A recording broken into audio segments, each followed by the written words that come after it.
takot sa heights, hahatid po yan nila hanggang katas-taasan, hanggang sa inyong inyong room. Hahatid po yung anak niya. Napaka po ng mga crew dito, talagang napakabait. Sobra. Tapos yun, ayan po, grabe ang lamig dito. Yung aircon, ayan yung nagbablog. Ayan, dito ka lang kami sa bintana kasi para makita na.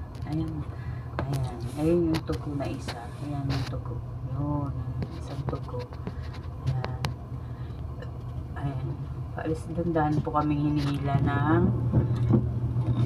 po kami ng anong tawag na yun? Yung maliit na barko yun. Yan, yung maliit na yan yung naghihila sa amin palabas ng North Harbor kasi mababaw po kasi yung lugar ng North Harbor. Mababaw po kasi itong lugar na to, kaya hinihila pa kami nung barko maliit na yan. Hinihila kami palabas sa malalim na diba? Oo. Dito muna kami sa bintana kasi mamaya talaga mausok yung aircon. Sobrang lamig. Ayan yung anak. Tuwan-tuwan na naman yung bulso ko. Karating na siya ng Mindanao. Hi! Ayan.